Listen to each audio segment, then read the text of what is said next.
Con exactitud no se sabe cuándo comenzó todo esto, pero lo cierto es que desde cierta perspectiva creímos que éramos culpables de todo lo que estaba sucediendo. Jamás pensamos que el experimento iba a generar tanta controversia. Solamente se trataba de poner unos cuantos cables extendidos en medio del desierto, aproximadamente entre el punto A y el punto B, que se extendía casi 20 kilómetros, y la energía eléctrica iba a ser realmente controlada entre ambos puntos. Un gran generador que haría las veces de propulsor eléctrico, y al otro extremo, 20 kilómetros más allá, perdido entre las montañas prácticamente en pleno desierto de Atacama, otro transformador gigantesco que sería el receptor prácticamente. Era como un transmisor de radio, sin embargo lineal, es decir, un golpe de corriente súbito que llegaría en cosa de segundos y poder medir el impacto de ese golpe eléctrico vía cables, pero jamás pensamos que sería una detonación tan grande provocada por un impulso eléctrico.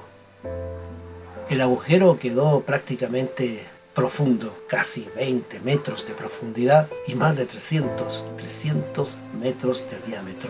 Fue realmente extraordinaria la explosión y quedó una nube de polvo bastante extensa que se extendió varias horas hacia el sur del país. Nadie sabía exactamente qué la había producido, pero se dijo que había sido una tormenta de arena, y así los poblados entendieron que se trataba de algo natural.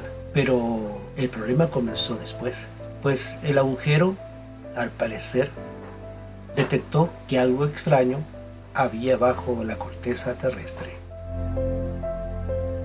Como simples periodistas acudimos al llamado, por lo tanto teníamos todas las de poder observar y buscar información pertinente para poder estar bien informados y entregar un reporte como debía ser a los medios de comunicación y a las redes sociales. Sin embargo, los expertos realmente quedaron asombrados por el enorme agujero que quedó, pero más que el agujero mismo, lo que éste dejó al descubierto, y es lo que realmente los tenía preocupados a todos. Habían en ese momento muchos expertos en minería, especialmente de Chuquicamata y de la mina El Teniente. También estaban como observadores militares y también algunos ministros de economía, muchos relacionados con la industria del litio y del cobre. Nos habían invitado a todos para ver el experimento, y no era más que un cableado eléctrico que iba a lanzar realmente un flujo de gran potencia durante el tramo entre el punto A y el punto B, para ver qué es lo que sucedía al momento del impacto mismo de esa gran carga eléctrica. Tal vez ni ellos mismos tenían claro qué iba a suceder, y se impresionaron al ver que de súbito la explosión produjo un gran cráter. Tal vez no lo esperaban, ni el cráter ni la explosión. No se detalló más en todo lo que sucedió, pero bueno, fue asombroso y el ruido fue tremendo en varias localidades cercanas que no se pueden nombrar por razones obvias, de seguridad especialmente. Todo quedó en silencio y no se especuló más sobre el asunto, y nosotros tuvimos que retirarnos en los vehículos que nos habían dispuesto para ellos, pero no nos explicaron detalles. El asunto complicado vino días después. Nuestro país es un país sísmico, y las vibraciones producidas por este extraño evento científico realmente llegaron más allá de lo que se habían imaginado en un momento. Los sismógrafos de todo el norte grande, norte chico, e incluso más allá de los Andes, hacia el este, Mendoza, y mucho más allá de lo que es Arica, Tacna, hasta Lima, llegaron realmente vibraciones que enloquecieron realmente a toda la población. No fueron temblores ni movimientos sísmicos, pero sí muy profundos rugidos de la tierra que asustó a todos los poblados y ciudades. Fue realmente caótico y el culpable exactamente no hubo claridad en ningún momento. La explosión realmente fue increíble. Tal vez, como dijimos, ni ellos mismos se la habían creído. El transformador, que hizo de receptor de toda esta energía, voló por los aires, dejando al descubierto una costra maciza de roca, de material ígneo, que realmente preocupó a los más dedicados a este asunto, a los geógrafos y también a los mineros mismos, a los ingenieros, pues aquellas características de roca jamás habían sido vistas por ojo humano. Tuvieron que sacar algunas muestras, las que saltaron, por supuesto, a causa de la explosión, pero no hubo especialista, por lo menos en el país, que pudiera dar respuesta de mineral se trataba.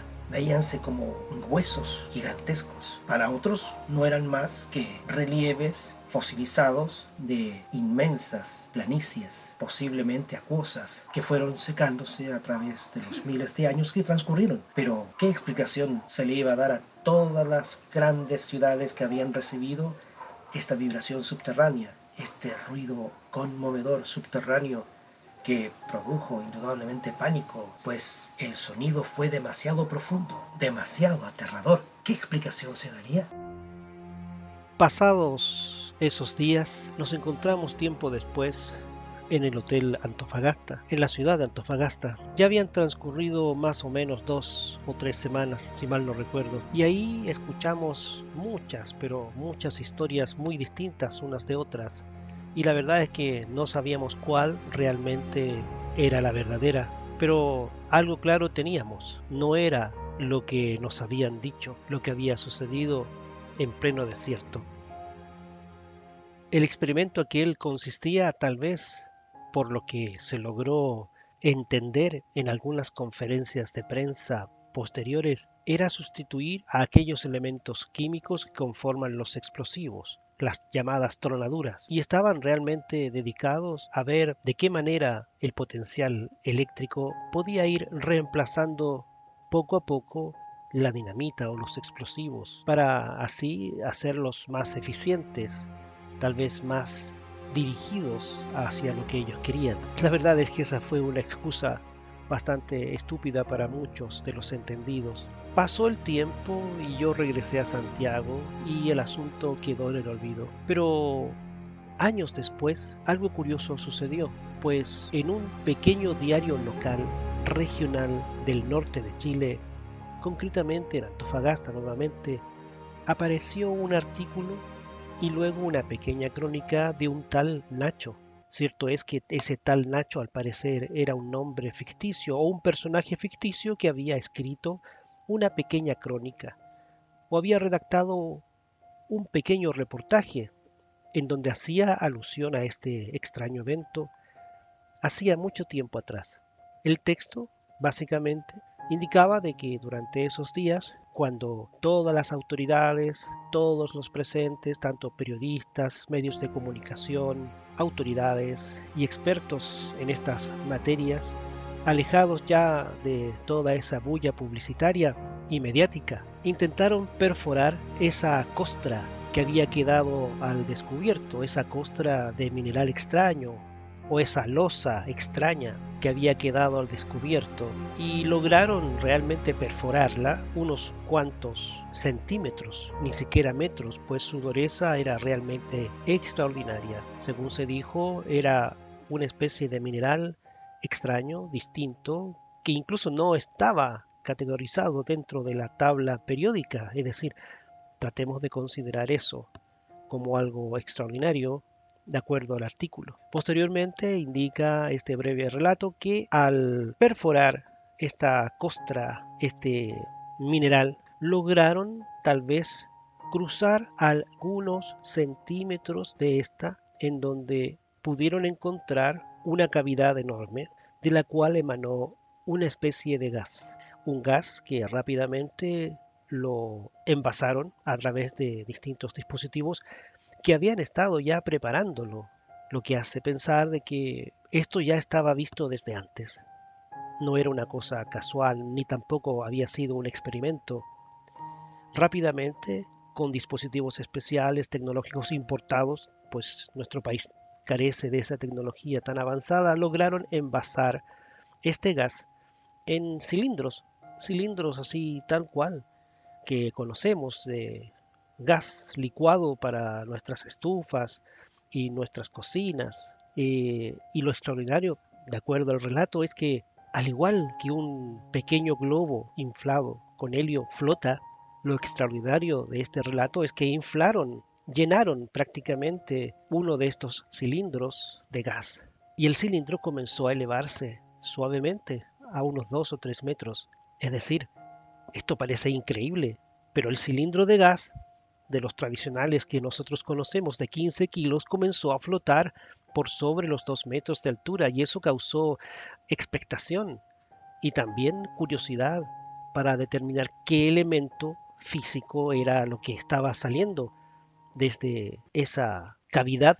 Realmente quedaron todos extrañados, no se supo qué es lo que era, pero lo extraordinario es que así como este cilindro, este balón de gas o esta bombona de gas se elevó prácticamente más de 2 metros, así también perdió esta ligereza y cayó. Y al momento de caer abruptamente, produjo otra detonación, lanzando trozos de este cilindro, de esta bombona bastante alejados del lugar mismo de la explosión. Dicen que algunos fueron heridos por esta. No se sabe exactamente qué es lo que sucedió. Prontamente los equipos procedieron a cerrar este pequeño orificio sin saber ni dar respuesta a sus propias interrogantes. Lo curioso de todo esto es que después vino el gran terremoto del año 2010. ¿Estaría relacionado todo esto con aquello? De acuerdo a indagaciones periodísticas, algo similar sucedió por allá por la década de los 80 y generó el gran terremoto que sacudió el país por aquel entonces, 1985. Es decir, no fue algo casual, sino que fue algo realmente provocado. ¿Pero por qué? ¿Por quiénes? O más bien, ¿qué es lo que se descubrió y rápidamente tuvo que ser silenciado y tapado para que nadie más supiera lo que hay allí dentro, ahí abajo, a cientos de metros, bajo el desierto, en una bóveda posiblemente oculta, escondida, en donde yace tal vez un tipo de mineral gaseoso que aún todavía no se sabe qué características tiene, en beneficio de la tecnología actual que merezca ser estudiado para el bienestar de la humanidad. Por eso hay culpables. Siempre en todo evento extraordinario hay culpables y hasta ahora nada se ha dicho, pero para los terremotos del año